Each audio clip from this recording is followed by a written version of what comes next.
Strong situations cause stronger asking, and stronger asking brings in stronger non-physical resources. And so if you can not get swept up, you see, it works out this way. I'm living something I don't want, which causes me to ask in a stronger way. So it's like I put a strong engine on my train that's a desire engine that's going that way.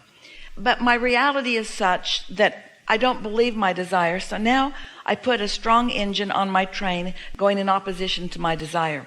And so things get worse for me, which cause me to ask in a stronger way. So I put a stronger desire engine on. But things don't look any different to me, so I put a strong belief engine on. And so I'm pulling against myself, because the very thing that makes me want it to be different is the very thing that keeps me from letting it be different. But unless there is a fundamental understanding that you are getting what you are thinking about, what we would like to say to all of you is that in the same way that the sun comes up every morning, that this non-physical process is happening, that step one is happening all over the place, whether you know that it is or not. That people in all situations, whether it is simple situations or complex situations or good situations or terrible situations, wherever you are is where you are. And from that important place of wherever you are asking for improvement wherever you are. And rather trying to compare the rightness or the wrongness of the things that you're asking for, if we could just get those of you in this room just for a minute to accept that asking is asking and that it is heard. So it doesn't matter if it's what you deem a big question or a small question, a critical question or a minor question, something that just improves my life a little bit or something that saves lives. It doesn't matter what the question is. It is always heard by source and answered by source, and it is always put into this vibrational reality, and it is always tended to, and the energy that creates worlds is on it, is on it, is on it. So step one is causing the improvements that you're all looking for. Step one and step two are happening even in your ignorance of them. Stop blaming what's going on around you as you have your knee-jerk reaction to it. And it's time to begin accepting that contrast is a good thing, whether you like it or not, and that you have control over how great the contrast gets in your own life.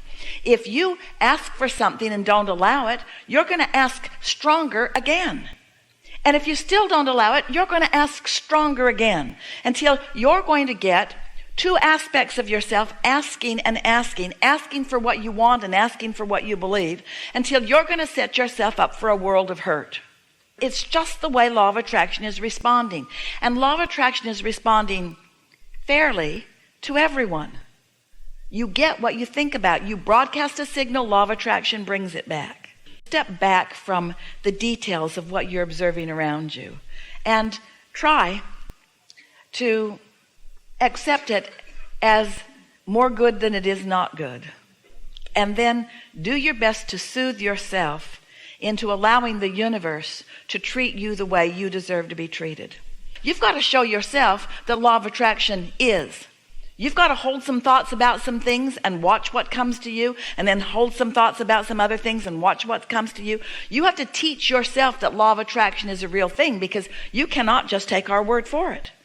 You have to teach yourself that your guidance system exists. You have to convince yourself that how you feel, what your mood and attitude is, equals your point of attraction. And you have to show yourself that you and you alone can shift the way you feel about things. No one is going to feel any self-empowerment until you apply what you know as the rules or the laws of the universe, and you see them consistently work for you. You got to show yourself that well-being abounds for you. If we were standing in any of your physical shoes, we would do what water does when it seeks its level. Water will always find its path of least resistance. You've got to reset yourself. You've got to reset yourself so that something can occur to you, so that you're ready to be ready to be ready to be ready to be ready. You have to carve out for yourself some measure of satisfaction. And you just have to ask yourself, is it satisfying to hear what wasn't working? Is any of that satisfying? And if it's not satisfying, are you in sync with your inner being? And if you're not in sync with your inner being, are you accomplishing anything? And is that not really what we're talking about here? Not looking at the absence of it out there, because out there doesn't matter. That's old news. We're talking about right now. We're talking about here and now, where all of the power is, in the real now, in what really is, in what really is.